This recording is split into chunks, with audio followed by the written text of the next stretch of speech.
na Band News FM. Agora 9h48, Murilo Rocha por aqui. Bom dia para você, Murilo. Bom dia, Sinine. Bom dia, Luciana. Bom dia, Murilão. Bom dia, ouvintes da Band News. Tratar de dois assuntos que têm uma certa relação, que são questão de versões de fatos, né? Acontece um fato, todo mundo tem várias versões, né?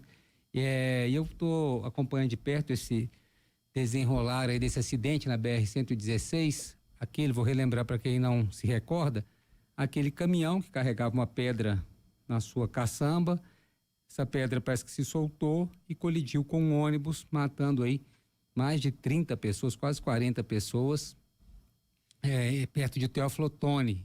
Esse acidente ainda no final do ano passado, não foi, gente? Foi final de dezembro ainda, Exatamente. né? Foi ainda no ano passado, né? 21 de dezembro. Teve o primeiro laudo aqui da Polícia Civil falando que o motorista estava embriagado, até o governador de Minas, Romeu Zema, divulgou aí essa informação, falando que a Polícia de Minas tinha agido rápido na questão dos exames laboratoriais que fez no motorista, coletou junto ao motorista da carreta, falando que ele tinha consumido drogas, bebidas alcoólicas, enfim. E essa teria sido uma das causas do acidente. O motorista foi até detido. E ontem dois fatos contraditórios, né? Primeiro, a defesa desse motorista chamou uma coletiva pela manhã para falar que também tinha um laudo laboratorial falando que o motorista não havia consumido aquela questão de feito de drogas, nem consumo abusivo de álcool, como apontava o primeiro laudo da Polícia Civil. Então nós temos aí uma primeira divergência sobre a questão do motorista, né? A defesa alegando, diz que fez exames aí na presença de um policial, num laboratório conhecido até nacionalmente, e contradizendo essa versão da Polícia Civil, falando que ele havia consumido bebida alcoólica e feito uso de drogas num espaço de tempo aí, 3 meses, até 3 meses, enfim. E segundo a defesa, esse laudo dela abarca 180 dias, ou seja, 6 meses. Então há uma contradição aí sobre a questão do motorista, né, que vai ter que ser avaliada. Agora, um outro dado importante e relevante é o laudo aí da Polícia Rodoviária Federal, que a gente até leu nas nossas manchetes, apontando aí que esse motorista trafegava uma velocidade acima do permitido, no local que era 80 quilômetros, ele estava 90. Isso nós estamos falando de uma carreta com uma pedra gigante, que estava na carroceria dela, estava acima da velocidade permitida, pneus carecas e a pedra mal ali acondicionada, mal acomodada, né, mal presa.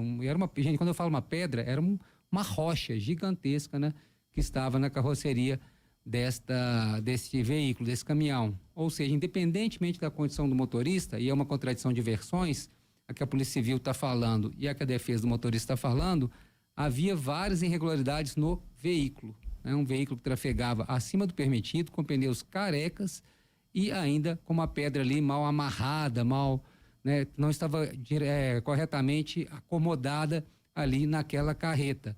Isso nós estamos falando ainda de trafegando durante a madrugada, né? Ou seja, independentemente se o motorista estava... Claro que é importante esse fato, principalmente na hora de, né, uma ação contra ele, contra o motorista, se ele estava bêbado ou não, se tinha feito consumo de drogas ou não. Esse fato é relevante e pode ser decisivo, inclusive, para a pena do motorista. Mas sobre a questão do acidente, há aí, né, a Polícia Rodoviária Federal trazendo fatos importantes, mostrando ali que o veículo não apresentava condições ideais para um veículo de carga, para trafegar com esta carga, com este peso, né? Então, acho que é importante a gente se atentar a isso. Claro que a defesa vai tentar desqualificar esse laudo da Polícia Civil e tem que tentar, né? Ele tem direito a essa defesa mesmo. É uma acusação grave que foi feita pela Polícia Civil, consumo de drogas e de álcool. Ele é um motorista profissional, então a defesa tem que fazer o papel dela, tentar mostrar, né, se é verdade ou não. Vai caber à justiça examinar esses dois laudos. Agora, esse outro fato importante trazido pela Polícia Rodoviária Federal, que a gente divulgou aqui nas nossas manchetes, que é sobre como o caminhão estava trafegando, né? Reforço aqui, pneus carecas, velocidade acima do permitido e com uma carga mal acomodada ali na carroceria. Então, acho que esses são fatos importantes, né, que a gente tem que estar atento, porque a gente vê vários veículos de carga trafegando, infelizmente, dessa maneira nas rodovias brasileiras, né? Uma hora, infelizmente, acontece um acidente como esse, onde vitimou aí quase 40 pessoas, de forma fatal, né? Morreram aí quase 40 pessoas. Então, essas são versões aí que estão sendo apresentadas. Logicamente, isso vai abrir inquérito, uma ação, vai ser movida contra o motorista, a empresa provavelmente também, e vai caber à justiça decidir. Mas eu acho interessante a gente trazer tudo o que se sabe até agora sobre esse caso. E por falar em versões, um assunto que tem nada a ver com acidente, mas tem a ver com versões de fatos. Recentemente, o deputado estadual Bruno Engler e o deputado estadual Eduardo Azevedo, que é irmão da família lá do Cleitinho, eles estão questionando aí, gente, uma editora tradicional do mercado, principalmente mercado de ensino brasileiro, a FTD, é uma editora aí super tradicional, estão questionando o conteúdo de livros de história que a editora FTD está divulgando, principalmente em escola, no Colégio Militar, aqui em Belo Horizonte, Colégio Tiradentes. Segundo eles, esse material é distribuído em outras escolas também. Eles estão fazendo questionamento aí de alguns fatos históricos, recentes, porém já históricos, retratados nos livros de história da FTD. Tanto eu vi o Bruno Engler e vi também o Eduardo Azevedo, que também é deputado estadual. Os dois aí prometendo acionar a justiça para a retirada dos livros de história dessa editora FTD. Eu não vi o conteúdo da ação, mas vi ali alguns exemplos que o deputado estadual Bruno Engler publicou nas suas redes sociais. E me chamou a atenção que ele questiona, ele fala que é direcionado, que a editora ali tem um lado e que conduz uma narrativa ideológica. Mas o que eu li nos trechos que ele publicou, eu acho que a editora está corretíssima. Ele cita lá um trecho do período da Covid-19. Segundo o livro, ele publicou lá um trecho do livro, depois eu posso até ler para vocês aqui.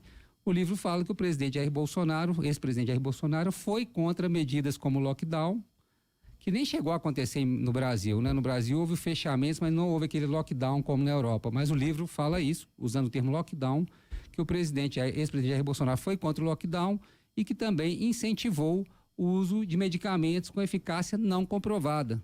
Eu queria até abrir espaço para o deputado aqui. Qual informação está errada no livro sobre isso? O ex-presidente Jair Bolsonaro fez exatamente isso e se orgulhava disso, Era inclusive um orgulho dele falar que a cloroquina funcionava, a ivermectina funcionava, mesmo não comprovados. Ele foi contra o fechamento, vocês não lembram? Ele andava de moto, parava em padarias, entrava, elogiava quem estava com o comércio aberto, falava que o Brasil não podia parar. Eu não entendi qual é esse questionamento ali, o que teria de inverdade nesse livro, nesse trecho que o deputado estadual Bruno Engler publicou nas suas redes sociais. Depois, se tiver outros trechos ali, esse especial da Covid-19 me chamou a atenção. Há um outro trecho também sobre o processo de impeachment da ex-presidente Dilma Rousseff, onde há alguns termos ali que são questionados, ele grifou no post dele ali, mas o livro fala que ela foi... o processo foi aberto contra ela por a questão da chamada pedalada financeira, aquela manobra fiscal que o governo Dilma fez, e fala que outros governos fizeram a mesma coisa, o que também é verdade, Isso foi admitido, inclusive, pelo TCU na ocasião, no processo de impeachment, O livro conduz ali de um jeito falar que foi muito mais uma decisão política pelo impeachment dela do que realmente técnica, o que também todos sabemos é verdade, Não havia formou-se um clima político no país que ficou insustentável o governo Dilma, e isso levou a um processo no Congresso Nacional que acabou culminando no impeachment. Realmente, eu não estou entendendo ali, qual seriam as inverdades contidas nesse livro de história.